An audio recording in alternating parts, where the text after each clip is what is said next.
fast-moving fire has erupted in the hills above Oakland, California.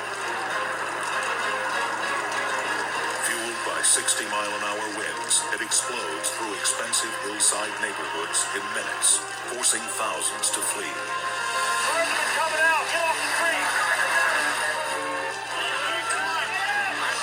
Hundreds are trapped in the fire's path, cut off from escape by narrow canyon roads, quickly jammed with cars.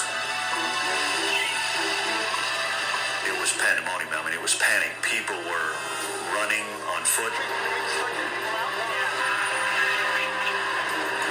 The fire, which just seemed to pour down the hill, almost like somebody had a bucket of fire. It didn't matter which way you look, left or right, up or down. I mean, the flames were all over.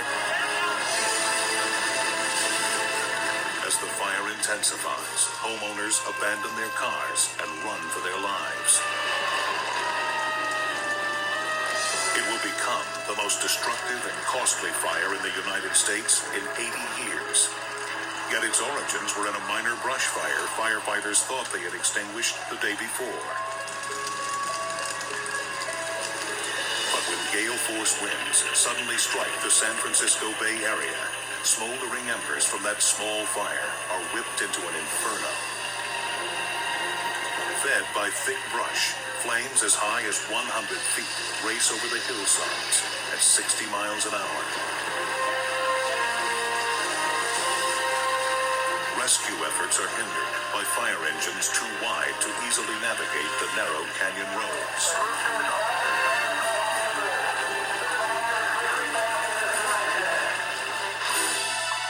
A menacing plume of smoke turns daylight into darkness and conceals escape routes from Dr. Jan Corwin and his family.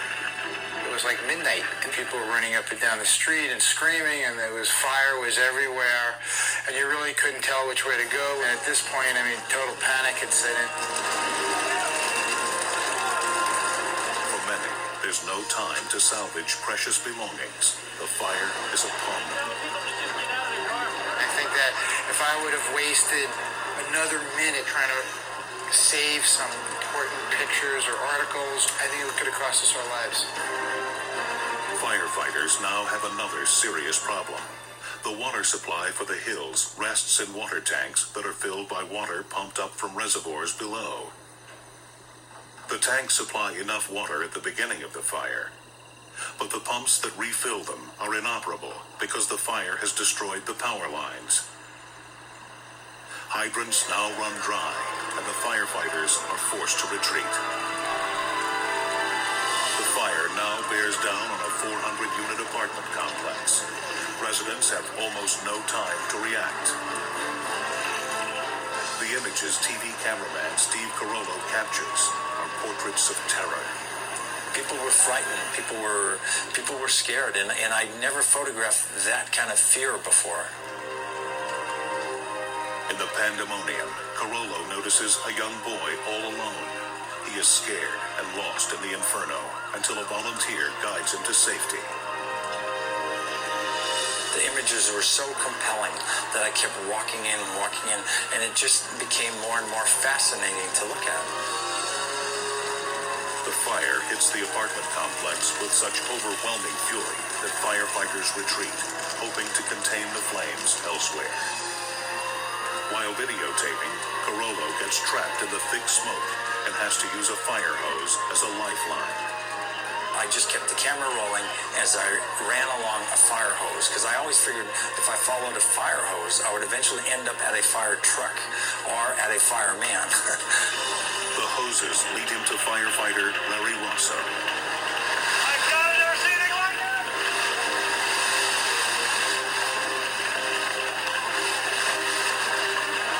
Both men are now in danger. Gusting winds have changed the fire's direction, and it's heading straight for them.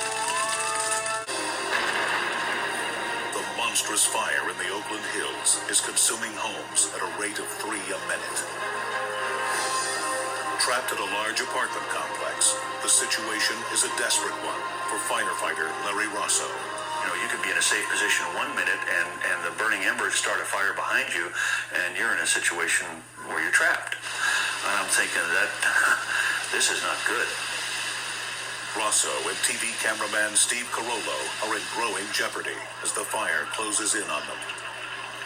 And I thought that at that point, this is going to be the make it or break it. If it drops down to ground level, we're all going to go. But the gusting wind pushes the flames high over them. They are scared, but survive. By nightfall, nearly 3 square miles of Oakland are engulfed. The fire consumes everything in its path, and thousands of homes burn. And you felt helpless. And here you're the fireman. You're the last hope that the people have that you can stop it. And nature, it wasn't going to let us do it. Dawn finally gives the firefighters the break they need. The winds die down, slowing the spread of flames. It takes 3 days and the aid of an additional 1,000 firefighters from around the state, but the Oakland Hills fire is finally extinguished. It claims 25 lives, including a firefighter and a policeman, and causes $2 billion in damage. 2,500 homes are destroyed. It looked like a thermonuclear device had gone off in the canyon. It burned everything so fast you had to see it to believe it. Residents return to what's left of their homes, sifting through the ashes.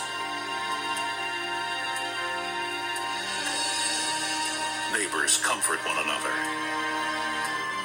The tragedy brings families like Dr. Jan Corwin's closer together. We tried to make it a learning experience and trying to apply, trying to be thankful for every day that we're alive and appreciate that we didn't get burned, killed, or maimed. In time, most homes will be rebuilt. And Larry Rosso will work to ensure that the fire has a positive legacy, that people know how to help prevent similar disasters in the future. Dry brush is now cleared away regularly. The Oakland Fire Department has smaller vehicles that can navigate the narrower canyon roads, allowing them to respond where they couldn't before. And the power lines that feed the reservoir pumps are now buried underground, safe from fires. Still, there was a lesson in all this. Those who choose to live in a wooded, mountainous area to escape the city should know that wildfires are a part of their new environment. In this case, learning that lesson came at an extremely high price.